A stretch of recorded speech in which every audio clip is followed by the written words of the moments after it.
can and others can't, then those that can't, they're the problem. So it's the first time that I set up doing the Q&A with the computer that I had in my other house and the microphone. So starting to get everything in place. Things are coming in place. So a little bit of news. May has been a crazy month. I had set up May as a crazy month because I didn't want to travel during Lent, and so because I didn't want to travel during Lent, because traveling during Lent is this year I wanted to be a bit stricter in terms of the fasting, and I knew that if I travel during Lent, it's just impossible. It's totally impossible to fast it, and so so I really try not to travel during Lent, which means that I had put all my traveling right after Pascha, like right after Easter. I had three official trips that I had to do in May, and then I also had a family thing that I needed to do in May, and so yeah, so it's been pretty crazy. I was in Seattle with Father Stephen Freeman doing some talks there. That was amazing. It was so much fun. The Shane and Sean, who organized it, they've been supporting me for a long time, and they're just awesome. So I had so much fun with them. We had cigars, and I stayed at Shane's house. It was a lot. It was just great. And being with Father Stephen, there's something about Father Stephen Freeman's, the way he speaks about things and the way he really emphasizes the ontological transformation in his Christian understanding. I just think jives so well with what I'm doing. And so he was talking about Saint Gregory of Nyssa, and then in my talk I ended up talking about Saint Gregory. So those talks were professionally recorded, professionally filmed, and they should be out next week. I've been really pushing myself a little more, especially, because when I make the videos for YouTube, I tried to go easy on I try to make things flow. And so I try to go easy on the references to church history and the references to the church fathers. And I do it on purpose because, I want what I'm doing to be accessible to everybody, which sometimes has led to the accusation that I'm just pulling this stuff out of my hat, or that I am a Jungian, which is something that has been coming back over and over. And so I thought when I go on these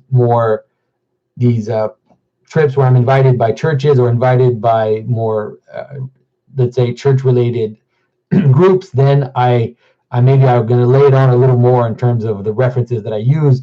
And so I did an event in Seattle, and then I did an event in Louisiana, which I got back from yesterday at midnight. And both those events, I end up going into the church fathers. The first one into the hesychastic fathers a lot, and then the one in Louisiana, now I'm breaking down Saint Ephrem more and more, because I know some people have told me that they've read the Hymns of Paradise, which I've suggested that you all read, but they're not getting what. How can I say this? They're struggling to see what I'm seeing in Saint Ephrem, and so I understand that, because it's not easy. We're not used to thinking in symbolic terms, and so sometimes it's difficult to even perceive where it is that Saint Ephrem is making connections that are helpful for us.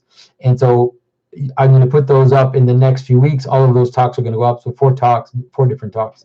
And I'm probably also going to do some interpretations of Saint Ephrem for the channel as well, just because, just to help people to know how to read the church fathers and see the patterns that I'm talking about. So that'll be happening soon. So I'm happy to do this Q&A with you guys, because it makes me feel like things are coming back into order. Like, I did the Q&A, was it like 1 day or 2 days after the whole flood thing happened? I was with my parents. I was so sick that night, guys. When I finished the last Q&A, I got up.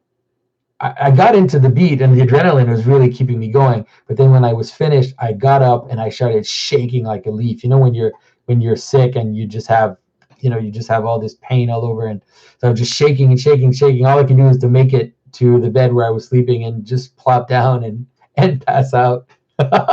So now it's better. The things are better. We're in this house that we're renting, So talking to you guys feels great. I'm happy that this is happening. All right, so let's go with the questions.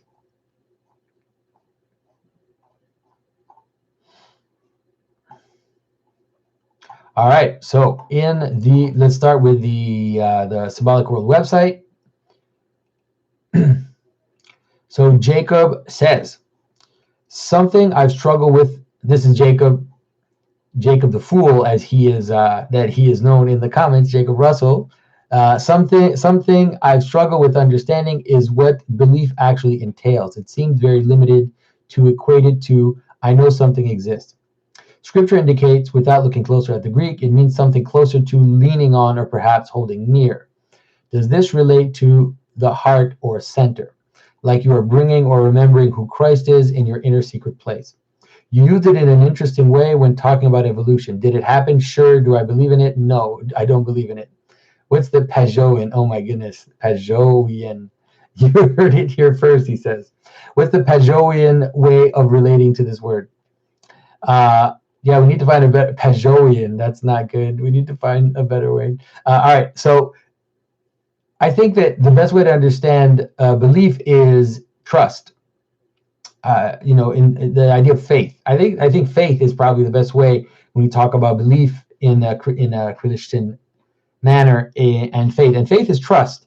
And so what it is, it's an attachment to something, but it's an attachment to something that you do with your whole being. It's like, if you ask me, do I think that this bridge is going to hold me when I walk out on it? Yes, but will I do it? If I do it, it's because I trust. I trust that the bridge is going to hold on. That's very different. So trust is closer to your being, and it also becomes a motivation for action. And so when James talks about the idea that that there is no faith without works, that show me your faith without works, and I'll show you my faith with works. The idea is that faith inevitably brings about works, because faith is trust, and so it exists in the world of action. It exists obviously in the mental world as well, but it also exists in the world of action. It's not just belief in an abstract manner. And so I think that that's the best way to understand it. And like Jacob suggested, trust is related to the things that I've been talking about. Oh yeah, I guess you guys haven't heard me talking about that yet, because I haven't put those talks up yet. But this notion of memory and attention, the idea of the manners in which we are connected to the heart, to the center, to the manner in which we're connected to Christ. And so trust is, if you trust something, that you'll act in that direction. You will use it as a basis for what you act. And so you're totally right. When I talked about this notion of evolution, did it happen? Sure. Do I believe in it? No, that's exactly what I was referring to. It was saying that it doesn't bother me. I'm not bothered by the ideas that evolution talk about, but I don't, it's not that by which I base my life on. It's not that by which I believe, or I never act in terms of evolution. The categories by which that inform my actions are categories of love, of communion, of their human, how can I say this? Yeah, they're phenomenological more than just thought. So, all right. Hope that answers your question, Jacob. All right, next question is from David Flores. And I was really happy because David came to this event in Shreveport, Louisiana. And we had talked on the phone a few times before, but I was really happy to get to meet him finally after like 2 years of him kind of being around, supporting me. And I've seen his questions in the question period. So that was a lot of fun. I was really happy to meet you, David. I don't know if he's here anyways, he probably watch this later if he's not here. So David says, you mentioned in your lecture that St. Gregory of Nyssa said that Christ was the serpent. Could you talk more about this? So he's talking about the lecture that I did in Shreveport. I have noticed that in some crucifixion images, he does look a bit serpentine. So first of all, the idea would be that I wrote an article about that. The article is called "The Serpents of Orthodoxy." Let me actually put it down in the chat so you guys can check it out later. I wrote this quite a while ago, in 2013. So that's a while ago now. All right, so this is the link, and so the idea of St. Gregory of Nyssa doesn't say that Christ is the serpent. He says Christ became the serpent. So Christ became the serpent for us. Okay, it has to, it's similar to the notion that Christ became sin, that Christ trampled down death by death. All this idea that Christ, I always tell you guys that on the one hand, it's fine to see Christ as the center of the top of the hierarchy, as the center of the wheel. All those images are fine, but we also need to understand that Christ is also the totality of the hierarchy. He also covers the entire thing from the highest to the lowest. And so that's very different. It's not different because you finally realize that in fact that's what the center ends up being. Ultimately, everything is contained in the center, ultimately, but sometimes it's hard to see it. Whereas Christ, we really see in his story that he travels from the highest to the lowest, and he actually joins them together, especially in the notion of the cross. The cross is so hard to think about because it's both at the top of a hill, it's this vertical that meets the horizontal, so it's this joining of heaven and earth, but then it's also humiliation, it's also a form of death, it's also a form of torture, it's also how we treat criminals, how we treat outsiders, and Christ, it said that he is outside the city of Jerusalem and on the Mount of Skulls, but then you'll see traditions that say that this Mount of Skulls is the Garden of Eden, that this hill of the skull is also the place where Adam was buried, or sometimes literally talking how it's the place of Eden. And so joining all those extremes together. Now, in terms of the serpent, I think, David, you're totally right. Your intuition that Christ looks like a serpent on crosses, I think, is completely right. And I think that is done. It's done very intuitively. I'm not sure it's done on purpose, or was done on purpose, but it I think it was just a natural, intuitive way that it manifested itself. One has to do with the very, very,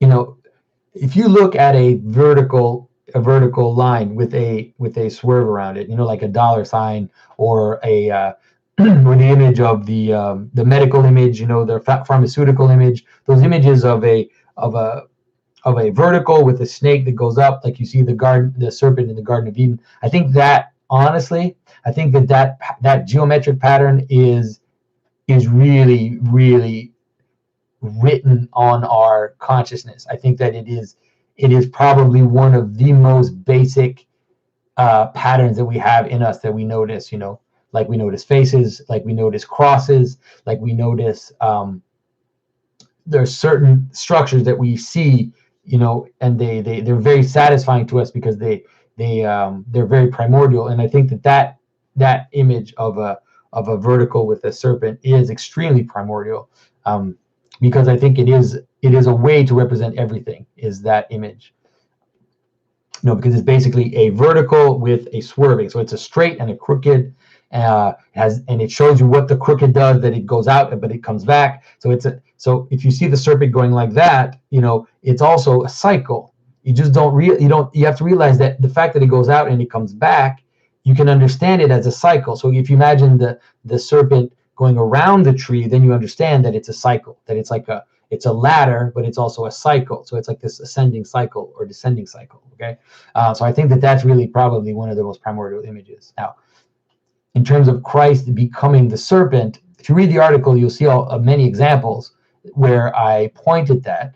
But it mostly, has to do with these images in the Old Testament, like the image of the the rod, which becomes the serpent in the case of Moses, the fact that when Moses lets go of his rod, it becomes a serpent, and then when he holds on to it, it becomes a rod again.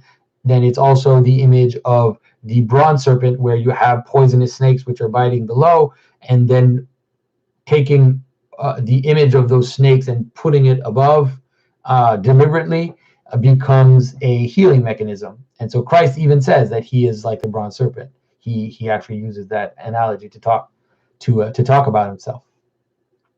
And so hopefully that answers. But if you're interested, seriously, guys, check out that article.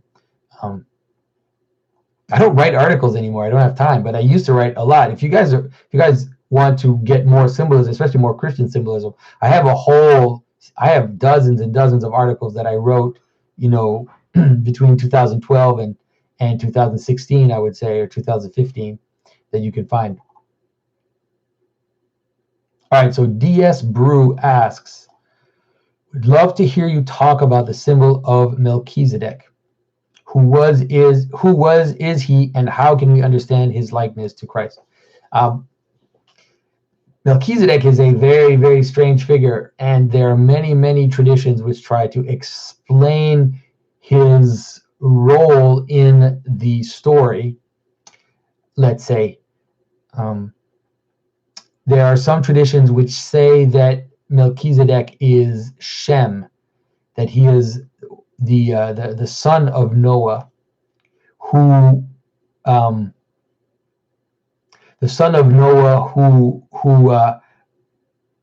never died, who didn't die, and so he was there all the way up to Abraham. And so because of that, he is without generation, because he is the first generation out of the ark. There's some people who talk about that. There are other weird traditions that I've seen that I don't even remember where they're from, but that mention how Melchizedek is there from before the flood, that he was in the Garden of Eden. You know how I told you about how St. Ephrem the Syrian, this idea that the garden is over, it was never touched by the flood, that the flood came up to the gates of the garden, but that they never entered the garden. So there's this idea that Melchizedek was there in the garden during the flood, that he's a figure from before the flood, and that's why he's also without generation. Now that's kind of just technical stuff. I mean, if you think about those different images, you can understand maybe what they could mean. But the idea that Christ is, especially for Christians, in the Epistle of the Hebrews, is really where you get the understanding of the importance of Melchizedek, is that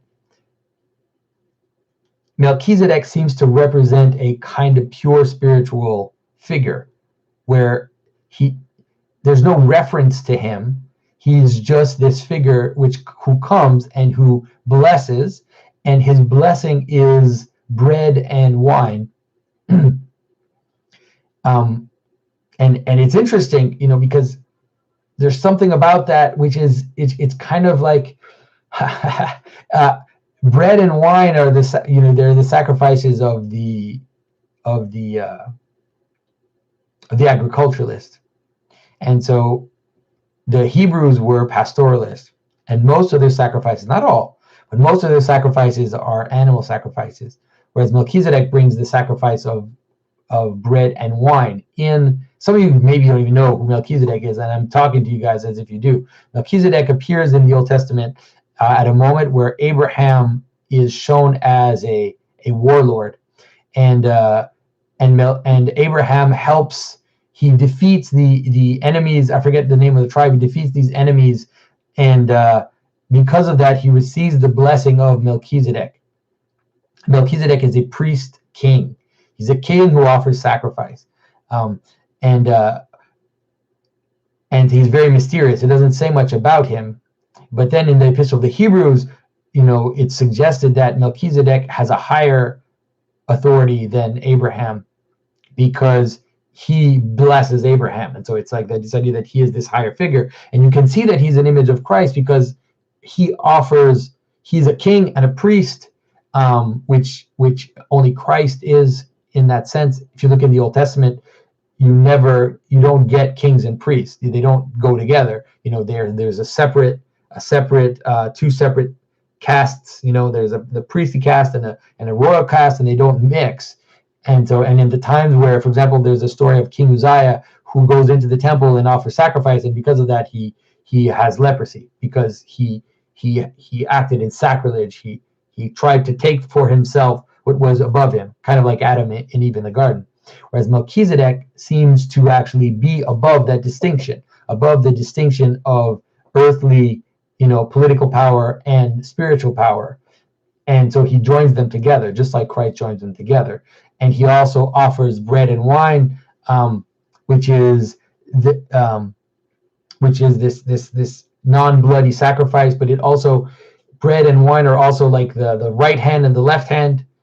I don't know if you guys have seen my talks about that. This idea that regular food, you would call it, and then ecstatic food or fermented food, something like death turned against itself, and intoxication, all that stuff. If you read Matthew's book, you've seen about that. So Melchizedek offers bread and wine. He offers the food and the intoxicant part. He offers the whole thing, the center and the margin. He offers everything. And so he becomes an image of Christ in that sense. That Christ's priestliness comes from above the order of the Levites, because Christ was not a Levite. And so Christ's priestliness comes from the order of Melchizedek. That is an order which is above the priest and the king, which joins them together. And that is one of the reasons why Christ offers bread and wine. But Christ doesn't just offer bread and wine. Christ also offers blood and flesh. And so Christ is actually above Melchizedek. What he offers more than Melchizedek offers, because he offers both that which the priest and the king would offer, but he also offers what the nomads offer. He also offers the other side. So you could call Melchizedek an image of a possible restoration of Cain, of a restoration of the sacrifice of Cain, where Cain offers the fruit of the land and is refused. Abel offers the flock and is accepted. Melchizedek appears, this strange figure, and he's above Abraham, and he also offers the fruit of the land. And so it's a strange story. It's really tough to think about that. And then Christ comes and does the same. He offers you could call it the sacrifice of Cain, but he also offers the sacrifice of Abel at the same time. That's the craziness of communion. It's both at the same time. So hopefully that answers that. All right. So am I right to say that Jacob doesn't understand, is not hearing the discussion?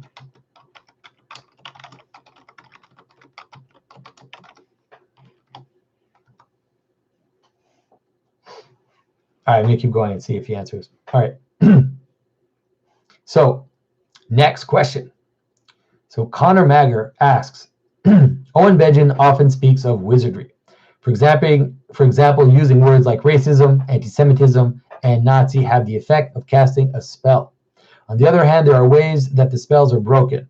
My favorite is his saying of people's motivations for lollipops and fancy pants, which effectively unveils idols for what they are. I'd love to hear your thoughts on wizardry and laughter breaking the spells.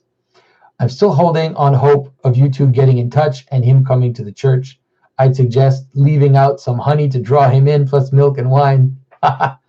Bears like honey. All right. So Connor Magger. I haven't talked about Owen Benjamin, I guess, since all of this had kind of gone down.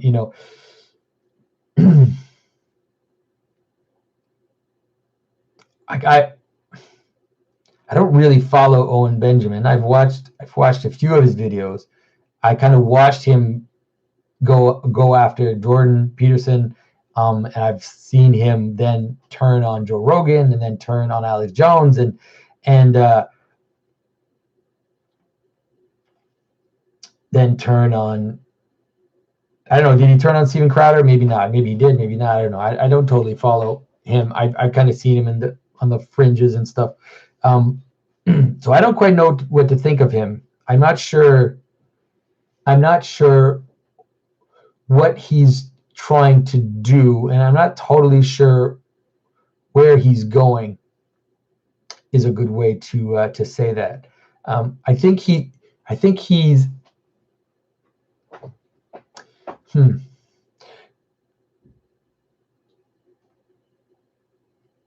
I think best case scenario is that he wants to be a real holy fool. Like, that's the best case scenario. Best case scenario is that he is poking at everything.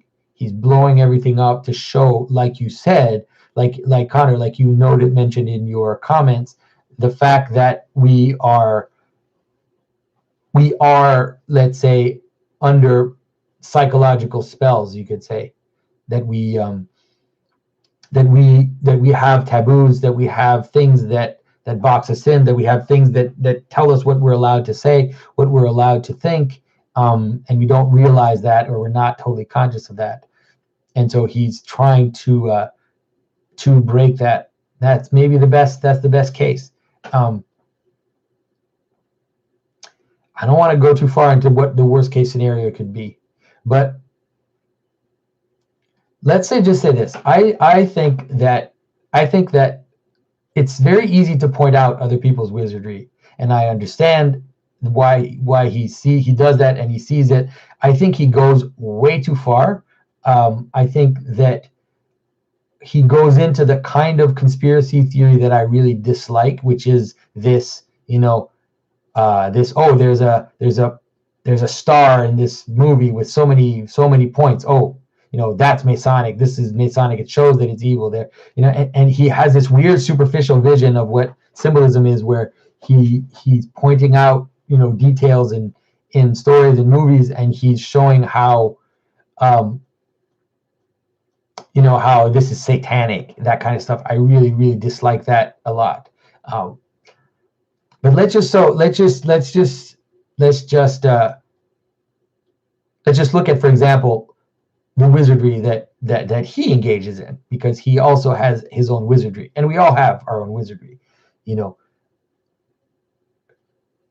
One of the things he was doing, for example, when he was going after Jordan Peterson, I noticed, is that he would say things like, he would suggest that he knows things that you don't know. He would suggest that because he was on the inside, that somehow he knows, he has the key. He knows things about Hollywood, about all these occult figures that you don't know. But he's not going to tell you. I could tell you stuff, but I'm not going to tell you. Trust me. That kind of speaking. And I think that definitely is also a form of wizardry. Now, does Jordan Peterson engage in wizardry? Yeah, for sure. Everybody who, if you surprise anybody using language to influence, they will probably using something that you could call a form of wizardry. Now, I agree that social prestige and money and all those things, it's not mystery. The idea that money and social prestige and are things that can affect your judgment and can prevent you from saying things that you might want to say, that you can be boxed in by that kind of lollipop and fancy pants, as he says, and I think that's something that should be looked at, should be thought about. I don't know if you guys watched the interview between Milo and Jordan. I think that Milo did amazing. I also think Jordan did really well too. But I think in this case, I think Milo did amazing, and I think that he did point out to the fact that that certain decisions that Jordan have made show that he wants to stay in the limelight, that he wants to keep that attention, and he doesn't want to sacrifice it. And Milo suggests that them, like him, like Owen Benjamin, like Alex Jones, the people that have been banned, like Gavin McGinnis, that they don't care about that. They don't care about the titles. They don't care about the prestige economy. Rather, they're there to tell the truth or to be subversive or whatever.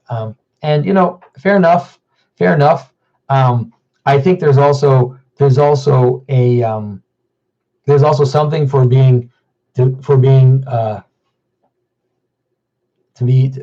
being, let's say, crafty as a serpent and as innocent as a dove. I think there's something for that, and that you also have to be careful when you're trying to get a message across, that you say it in a manner which will not shut the ears of the people who you want to speak to, that they won't stop listening to you as you started speaking. You can feel, it can give you a false sense of self-satisfaction and make you think that, oh, I am pure, I just say things the way they are, I don't compromise, I'm pure. But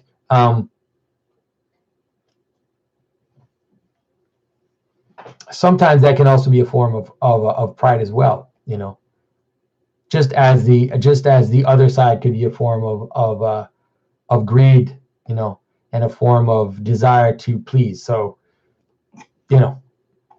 everybody has their wizardry. All right. So Jacob says, what do you think this multidimensional worlds is saying about the nature of reality? Like the kind of, I guess what you mean is the kind of like the Spider-Man multiverse type of multidimensional world. I think it doesn't say much about the nature of reality as much as it says a lot about the nature of where we are today as a culture, and how we are so focused on multiplicity. We're so focused on the particular that we even, we're going further than this notion.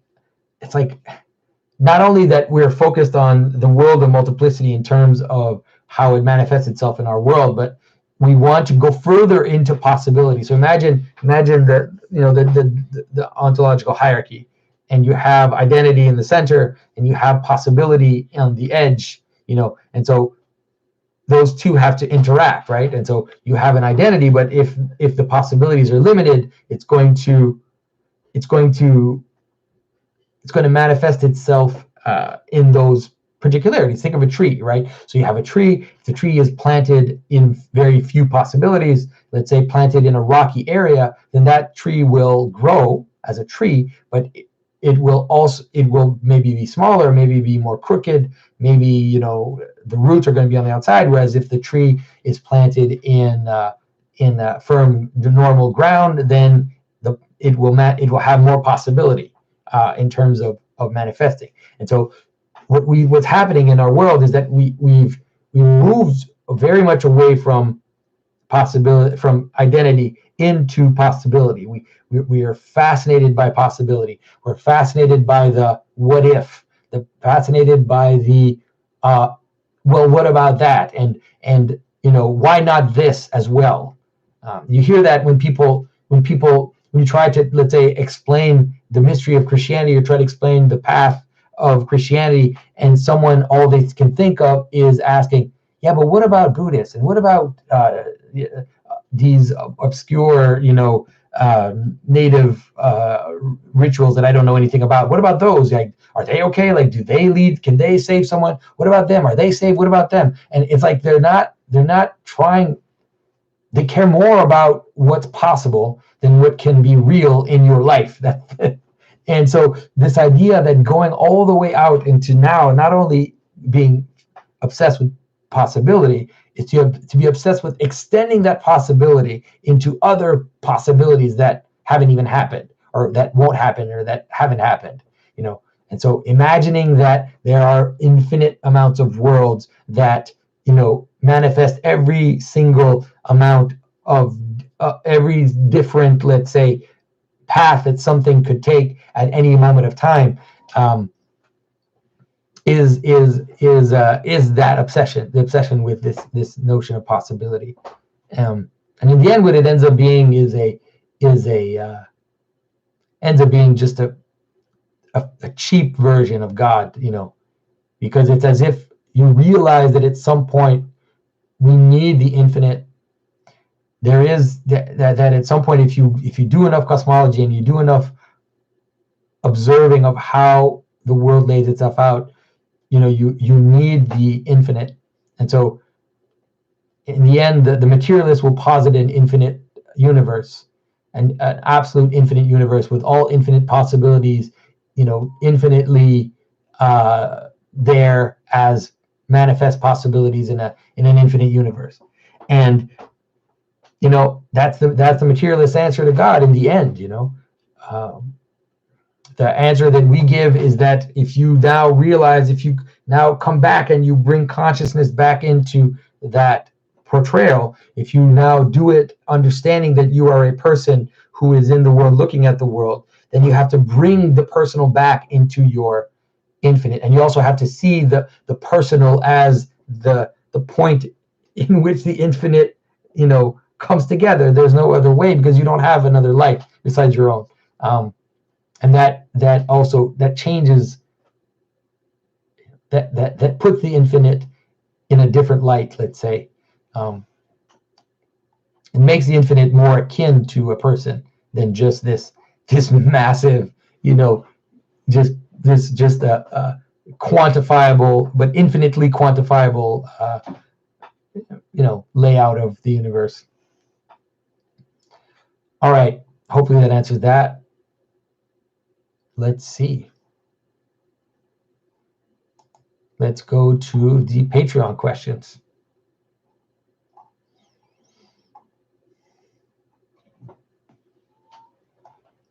Okay, so Ryan Pinkham asks, Ryan Pinkham's got a few questions. Ryan Pinkham asks, he says, "Hey, Jonathan, I have so many questions for you, but let's start with two. Can you explain what your ideal system of society would be?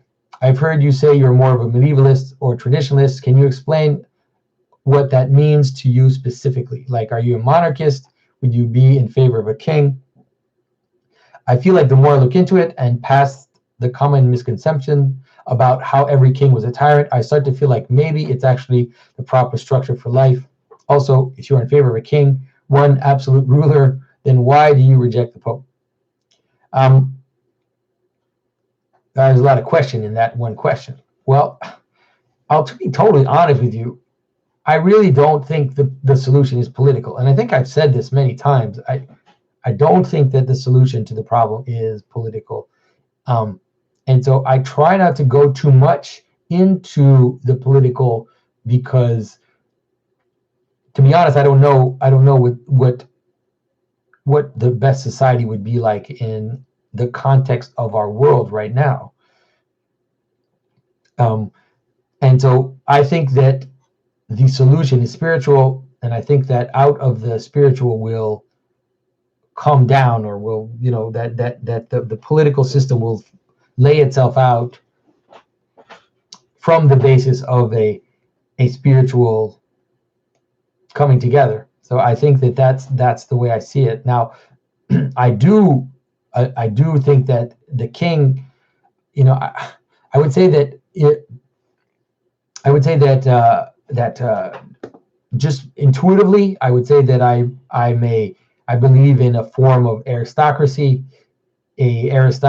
of not just an aristocracy of title, but I do believe in a form of aristocracy of skill. You could say an aristocracy of idea that there could be, that people who deserve or are the smartest or have the most desire to care for those who are who don't have the capacity to care for themselves. I think that the kind of philosopher king idea that Plato has, I think that maybe would be the best version.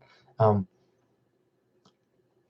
not an absolute monarchist, especially not today. I really would not like there to be an absolute monarchy in our times.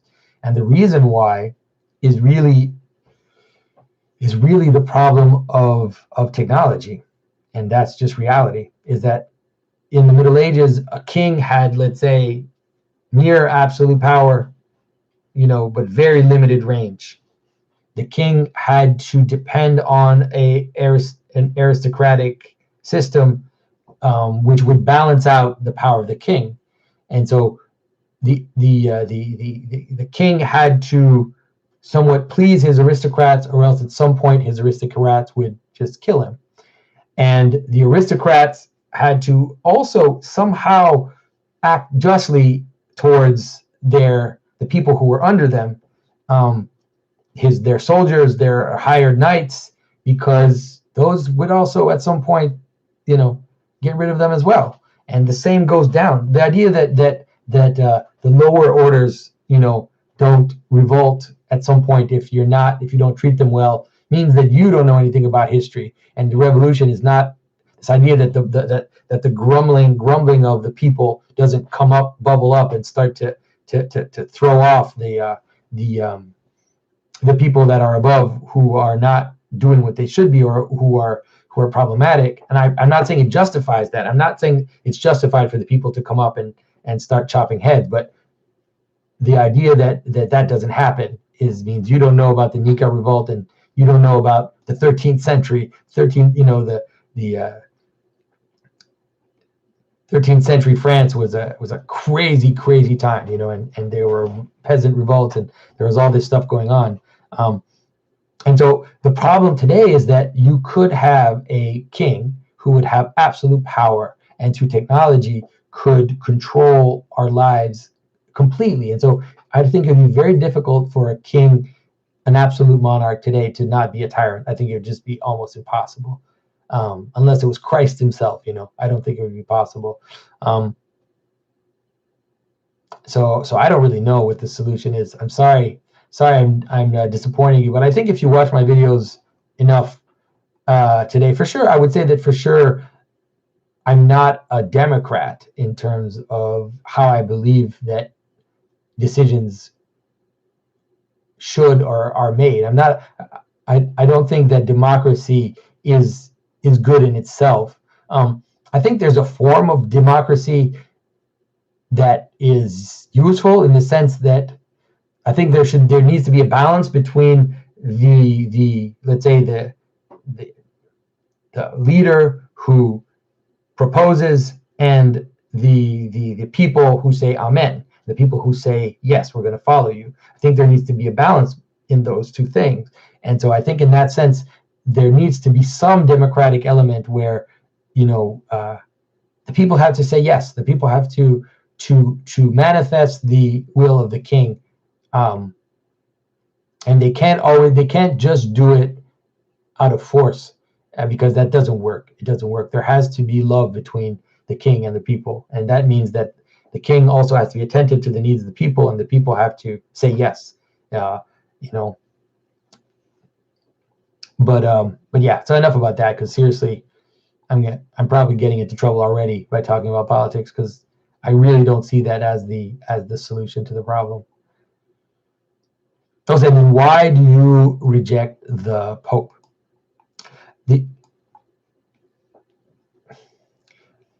I think that's a really good way to understand the problem of let's say of a place where the hierarchy kind of comes together. The way that the ancient church saw the power of the Pope. So the Romans, this is something that the Romans had two visions of, let's say, power. They had what's called autoritas and potestas. So potestas was power in the military sense, power in the I make things happen, I tell people what to do way. And autoritas was a kind of spiritual or authority of your position, authority of your, in Roman times, it was the authority of your lineage, the authority of your position in society, the fact that you were wealthy, the fact that you had like this glow, you had influence. It was like influence, but it was not legally binding, right? And so the influence was really like a kind of a spiritual influence that you had. People would reverence you, people would listen to you, people would people would take what you say seriously, consider it, and would think twice before going against it. And the way that the Orthodox churches, the way that what became the Orthodox Church, at that point it wasn't, viewed the Pope was as the first among equal, as the one who had the most autoritas. But they did not view the Pope as having absolute potestas. They didn't view the Pope as being the one who can decide who's the priest in your local parish, or the Pope can decide who's the bishop in some little town in Nicaea. The Pope had autoritas, but then the potestas would come down into the local area, to the point where it's the bishop of a city who had the potestas. So each bishop of each city had the right, the power to name their own priest, and if there was a hierarchy above the bishop, that bishop, it became a kind of hierarchy of autoritas, a hierarchy of reverence, a hierarchy of. So the problem happens when the Pope starts to act like a legal someone who has legal power over the churches. And in the Catholic Church, the Pope can call back any priest, the Pope can call back any bishop, the Pope can replace any priest, can replace any bishop. The Pope has absolute power in terms of the Catholic Church. And that was never the way that the Orthodox perceived it. And I think that's also not the right way for a hierarchy to exist. I think that a normal hierarchy acts that a normal hierarchy lets the lower rungs of the hierarchy exist at their own level and have their own power at their own level, and that they I say that because in the military, obviously it's not like that. In the military, but that's really how the Christian hierarchy was seen by the other. And so I don't. The Orthodox, even the Orthodox today, they always know that there was that St. Peter had primacy, but it was seen as a primacy of autoritas, and so when Peter started saying, when Peter started saying that he would never deny Christ, that he would never, that it's impossible for Peter to deny Christ, that he is without any fault, then I think, just like St. Peter, I think the Pope has the strength and the weaknesses of St. Peter. Say it that way. All right. Okay, so Ryan Pinkham also asks, you seem not to like the worship of the individual we have today, but doesn't that come from Christianity? The notion that everyone is special because they are made in the image of God. So what is the proper balance of the individual and the collective? Now, I think this is a good question, Ryan. I think it's a good question because I think it can help us to understand the difference between what the modern person calls the individual and what the ancients would have called the hypostasis or the person. Those two are not the same.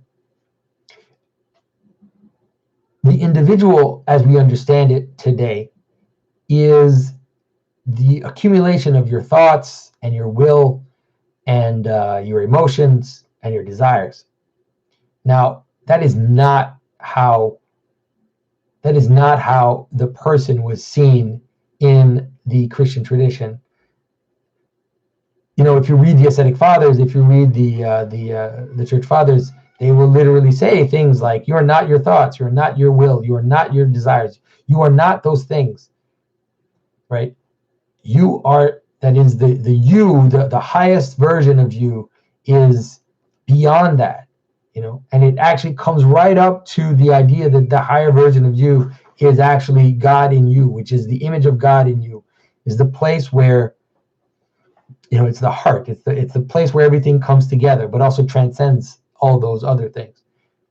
It's not that your thoughts don't participate in you. It's not that your desires aren't a part of you, but they have to lead up to something which transcends those particulars, you would say.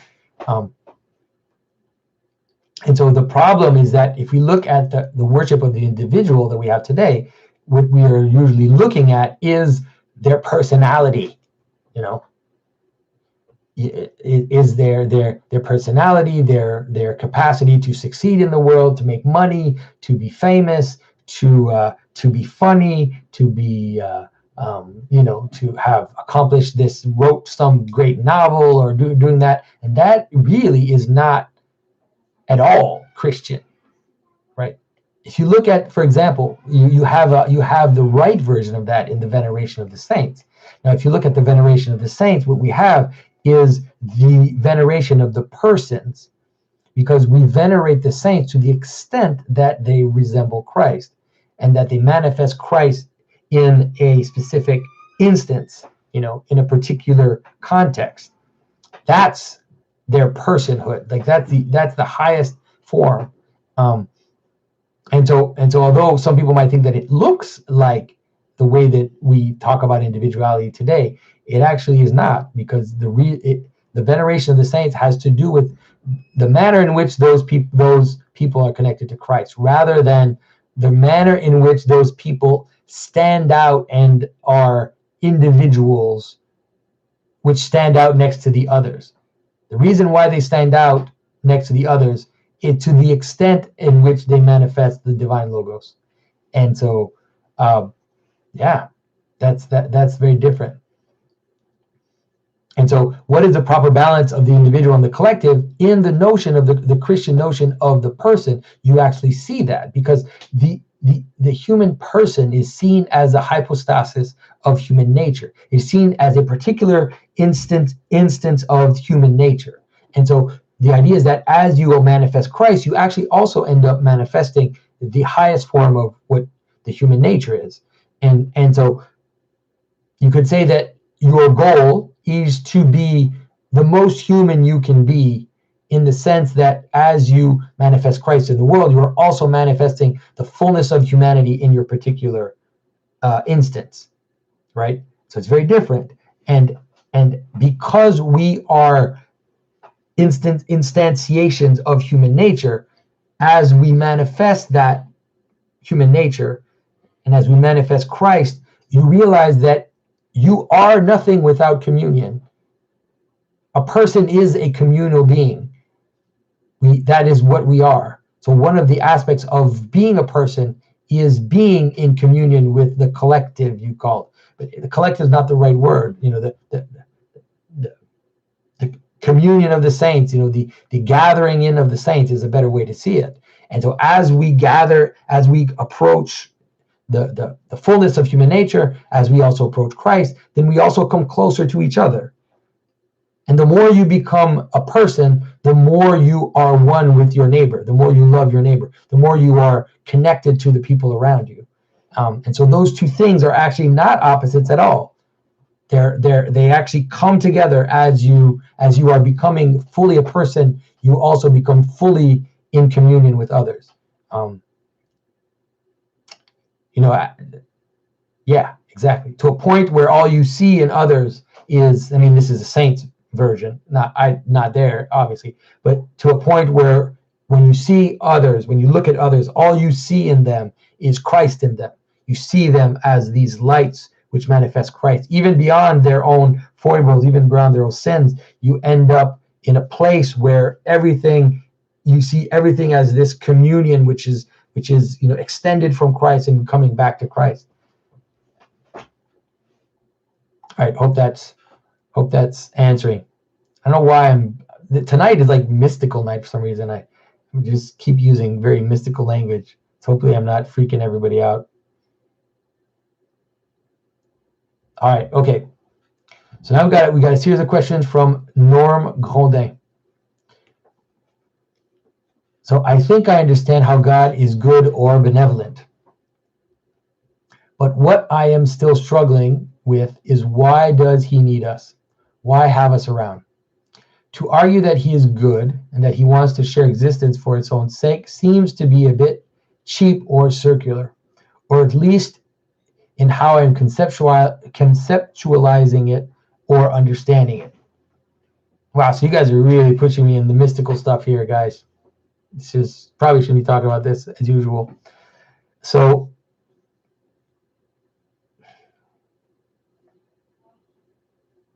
okay, so a way to see it would be this. A way to see it would be this: is that God is infinite. Okay, God is the infinite, and so in order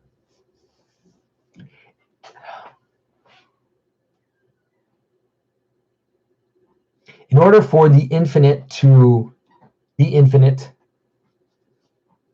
there's also this kind of, you could say, a ecstatic element to the divine, which is that the divine also the divine goes outside of itself without going outside of itself, because there is no outside. But it's like a strange contradiction where the divine goes outside of itself without going outside of itself. And in that going outside of itself, without going outside of itself, that is what you would say creation is. And so creation is God, radiating out of the Trinity, radiating out, but then also still being within God. Okay, this is hard stuff to talk about. Sorry. And so the way that the Orthodox will talk about that is this notion that of the divine energies, right? That God's will is God himself, and that hiding underneath all of creation is also God. And so you could see the whole thing, the whole pattern, the massive cosmic infinite whatever pattern as a kind of breathing out and breathing in, that the divine in its infinite radiating capacity, it's like this breathing out, and God outpours out of himself, but without never actually leaving himself, and that his will, and that would be a way to describe, let's say, creation. But then it all comes back into God ultimately, and I know that that's problematic because obviously the church fathers both talk about apokatastasis, this idea of the final restoration, and also talk against it in some of the church councils and some of the fathers. I think the way is to try to properly understand it. There are ways to try to figure out how, that this is real, that everything is brought into God, that everything must return to God, but that there always is that possibility of that outsideness manifesting itself. The Gehenna, the fire, all that stuff. The idea that there is always the possibility of refusing to participate in that, and that's also ends up being part of the infinite. That the particulars, the God's creation of particulars, and man especially, has the possibility, even though everything will return to God, has the possibility of nonetheless not participating in that return, even though they ultimately will. And sometimes that's shown as the idea that let's say, like, the return of all things into God will manifest itself for some as a deifying fire, and for others as a burning judgment. And so it's like, these questions are too big, they're really huge. And so it's very difficult to answer them without using this strange language that I've just used. And so a simple way of answering that, a way that I think is maybe more grounded in terms of how people have talked about it before, is that God is love, and that God is love. That is, I've said this again, is that the infinite is both one and many, and that God is one and many, and that mode of being, the mode of being in love, of love as being one and many, simultaneously and ultimately, it also, the fact that love is the mode of being of everything, and that is the mode of being of God, the mode of being that we can share with God, that it also necessarily, you could say necessarily, moves out of God, like I said, without moving into God, because love can't be completely full if it's just self-contained, you could say, because and so then we are called, creation is called to participate in God, through love, by you know by participating in the mode of being that God has, and by doing that we are actually be deified. We are actually becoming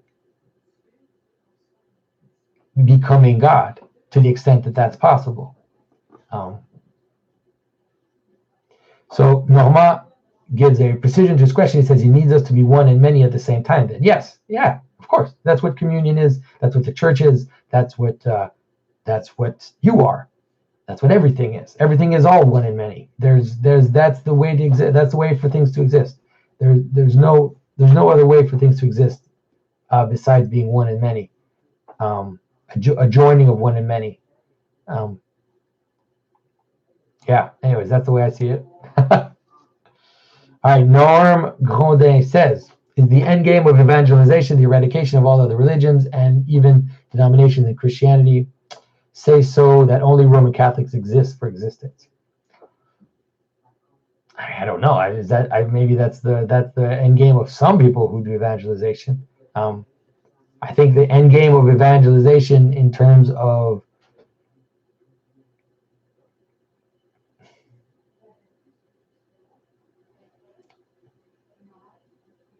okay, how about this? Is gonna I'm gonna stay right up there in the mystical stuff today. I'm gonna just freak everybody out. I would say the end game of evangelization is that Christ cosmically accomplishes what he accomplished in the tomb. Say it that way.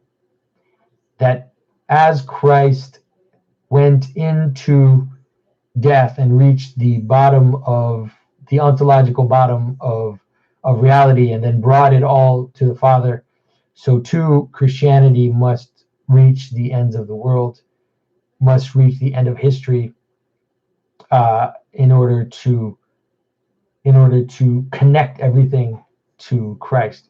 Now, I don't necessarily think that means that all other religions will be eliminated, or denominations.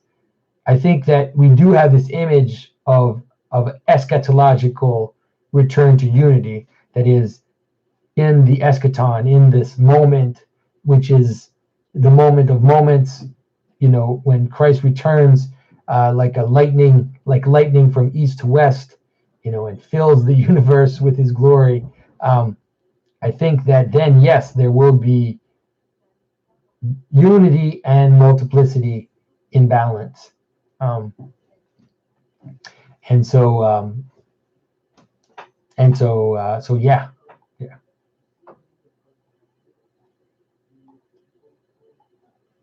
All right, Norm, you're asking me hard questions here, buddy. Okay, here we go.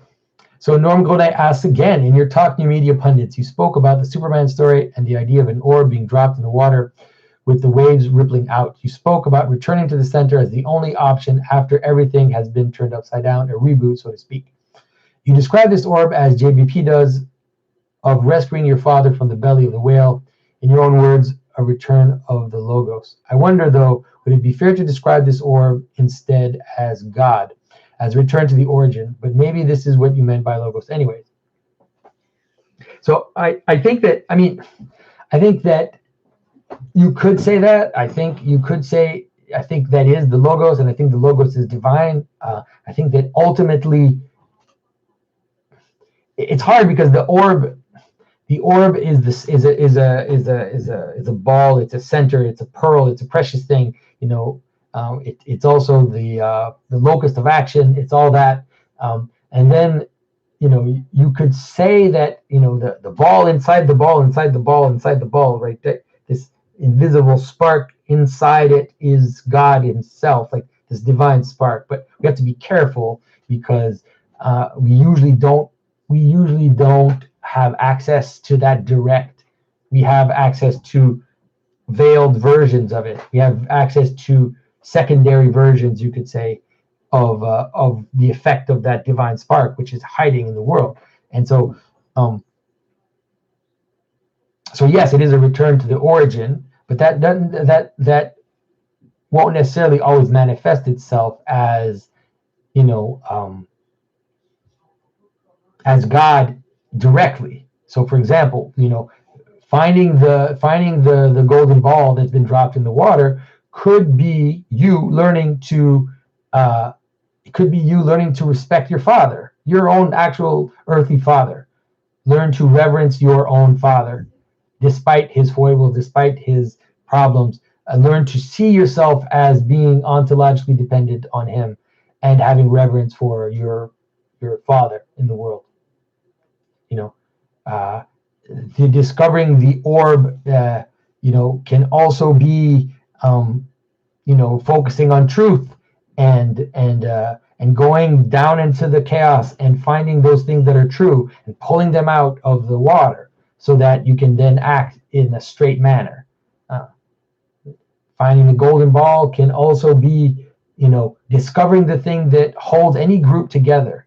You have a team, and the team is falling apart, and everybody's doing their own thing, and everybody is acting without considering the others. And then finding the golden ball could be going in and rediscovering the purpose of why that team existed in the first place, and being able to embody that and communicate that to the others of the team. So this structure is a structure, and it manifests itself at all different levels.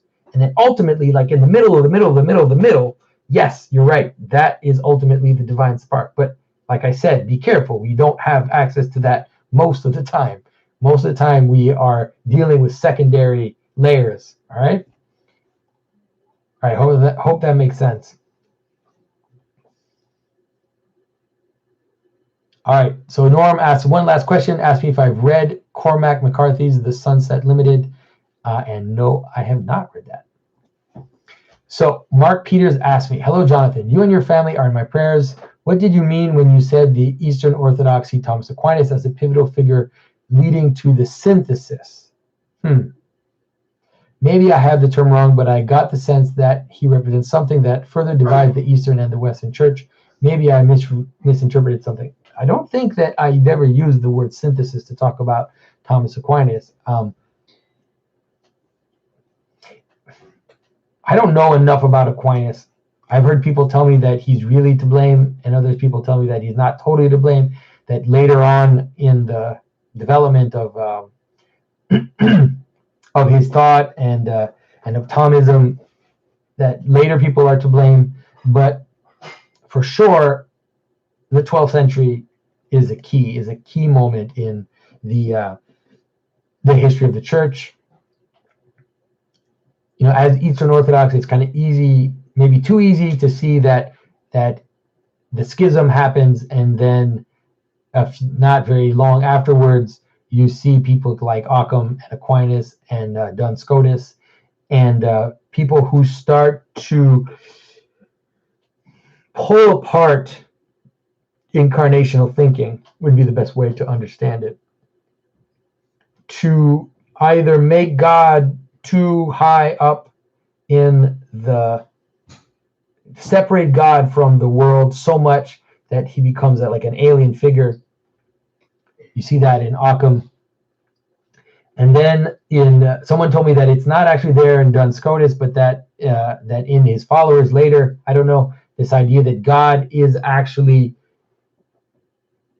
somehow inside the system, that this is the scientific way of seeing God. It's like God is some being inside the system who somehow, when you hear weird people say things like, well, if God created the world, he was limited. He was limited by this and this, and limited by this and this. And it's like, God is not in the system, folks. You can't, if you try to find him in the system, you're getting it all wrong. God is beyond the system, the whole system, the entire system, everything you say, and all of it, all the structures, all the manifestations, everything. God is beyond that. Okay, but he's also the source of everything.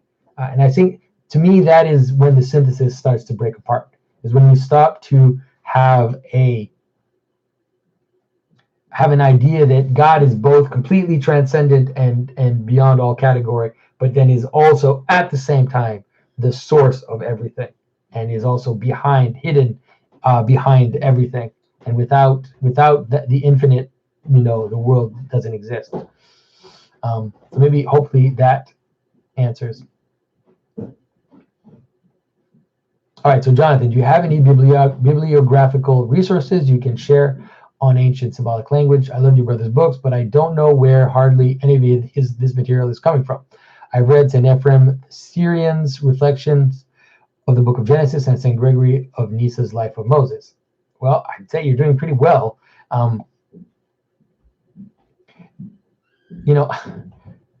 There's a great book, like in terms of visual imagery. I think there's a great book that's out there by Vladimir Lasky, and called the Meaning of Icons. I think it's a very good book, and it can help you to understand this stuff. I think that, I would say look at my website. I have a reading list on my website of books that deal with symbolism. There are some modern authors I think are helpful, but you have to be careful with them. That's why I tend not to quote them too much, and I also tend not to refer to them, because I do think that there's enough, if you do the work of seeing the patterns, there's quite a bit in St. Ephrem and St. Gregory, St. Maximus as well, to help you. I'm not saying it's easy, but I think that it's there. But I have at some times told people that it might, you can read Mircea Eliade's work in terms of a modern person. It can maybe help you understand some symbolism. Some people say that that you should. I don't read Jung, but if reading Jung is going to at least help you get a sense of symbolic analogies and symbolic structures, I'm fine. You can read some, but there's also, even I think, some of the postmodernists. Like I've said this before. Reading Jacques Derrida and what's the other book? Roland Barthes, as a young and in my 20s, has helped me to understand symbolism, because they come from it upside down. But if you're aware that they're upside down, then you can still see that they're noticing the patterns. They're noticing the patterns, but they're just doing it from an upside down place. I've seen that too. Like I've read some things by Freud, for example, where I thought, man, he gets it. He totally gets it. It's just that instead of seeing how sexuality is a pattern, which is analogical to the pattern of being itself, he rather sees all the patterns of human existence pointing downwards towards, sexual desire. But then the problem happens again. It's like, then where does that sexual desire come from? Like, why is it that we have these sexual desires? And why is it that the world is made that way? Then it flips back on itself, because it necessarily has to manifest a larger pattern of reality, or else it wouldn't exist. And so I've read people like that. I've mentioned in my reading list that it can be helpful to read René Guénon, who is a French traditionalist, but you have to be careful with him. He says a lot of weird stuff. He also became a Muslim. He became a Sufi, and he also, I think, he misunderstood some aspects of Christianity. But in terms of symbolic intuition, he definitely is one of the best in the 20th century. And he also he also communicates it in a language which I think people can understand. And so his book, Reign of Quantity, is a really good book. And there's also the Sacred Symbols of, what is it called? Symbols of Sacred Science or something.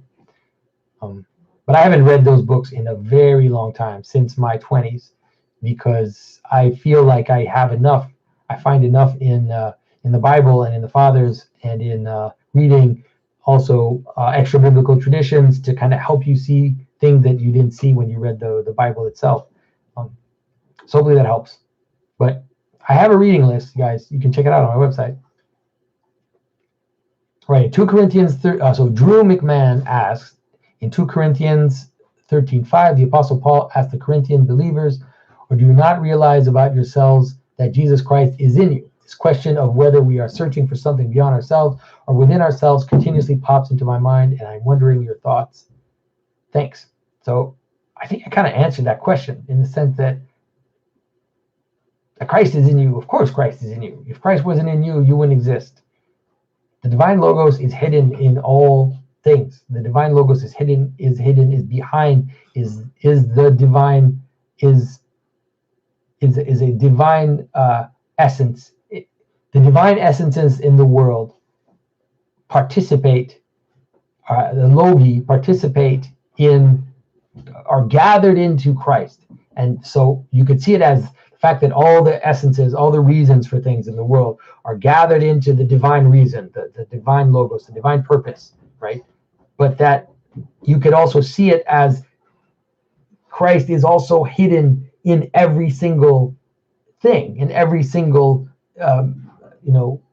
manifestation in the world. Christ is hidden inside that, and especially in the human person, because the human person is the place in the world where all things gather together through our mind, through our soul, through our consciousness, right? We've talked about this before several times, that we play a particular role in being capable of perceiving meaning and of participating in how the world has meaning. And so yes, so you could say that it is beyond yourself if you think of yourself as just an individual, like we said before. So Christ in you is definitely beyond you.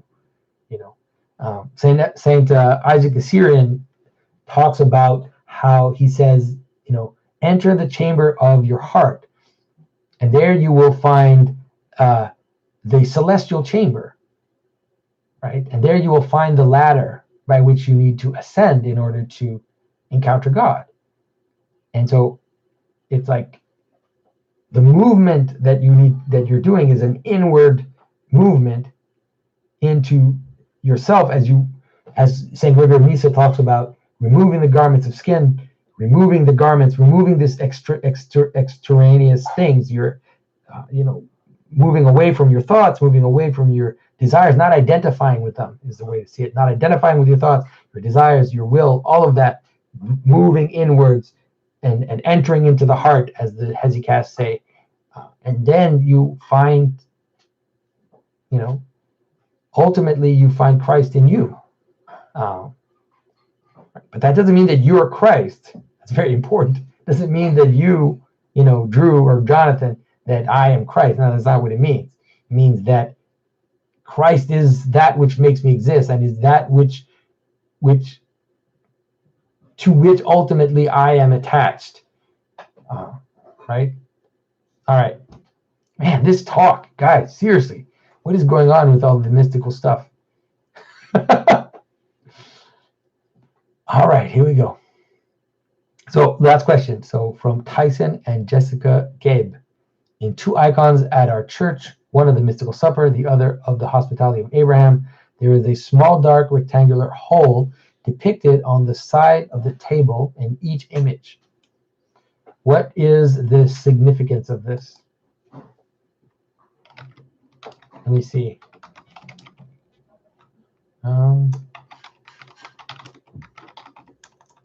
I'd probably have to think about it, because to be honest, I've never actually thought about it. Although now that you say so, I have noticed that that is something which does appear sometimes, but not always.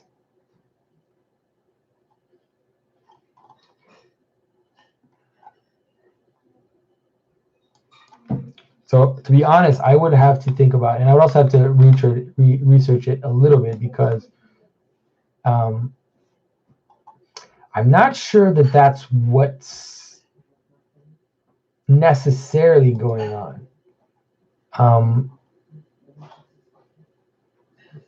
You know, it's tough, because it's not because something exists that necessarily is what we want it to be. But let me think about it.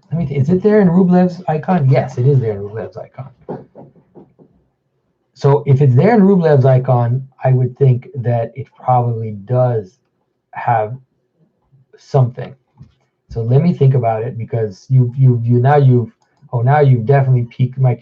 When someone points out something in icons that I've never noticed before, you definitely got my curiosity going. So thank you for that, and I will think about it, and hopefully maybe at the next Q&A, I can tell you if I think that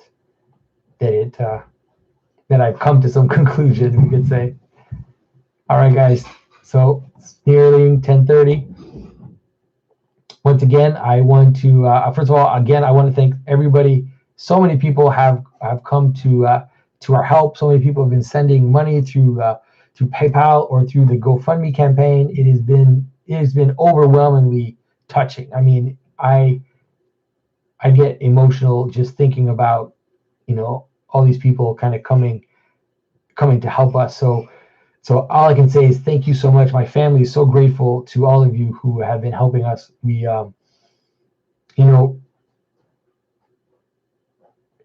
we don't have to worry so much in terms of the material stuff right now. Like, we don't have to worry about that.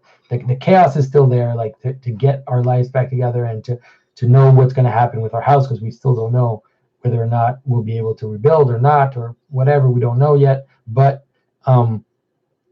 for sure, like, I'm not worried right now, because I mean, I shouldn't be worried because God is in charge, but I think God is showing me that He's in charge, by all of you stepping up and helping us through this tough time. And what's been amazing too, like, seriously, one of the things that, when I think about it, I'm gonna have to stop myself from tearing up. But people knew that I lost my library, and so people started giving me books, and I asked people to sign the books, because it's so crazy to think that now someone, I forget his name, it's horrible, I should remember his name, but someone at the conference just now in Louisiana gave me a copy of St. Ephraim's book. My conference was based on St. Ephraim's book, and I'd lost it, and so I posted, because I was desperate online. I had to prepare my conference, and I just hadn't even realized that I didn't have the book anymore, and it was way too. I was leaving like in 2 days, so I didn't have time to get it from Amazon or whatever. So I asked people, like, can you find a PDF for me? And then some people found a PDF, and then someone then brought the book to Louisiana, and I wrote his name in it. And so now I have some books where, when I read them in the future, I'll always have this memory of all these people around me that kind of stepped up and surrounded us with love and care and support. So thanks a lot, guys, and I will see you all in a month again. All right, bye-bye.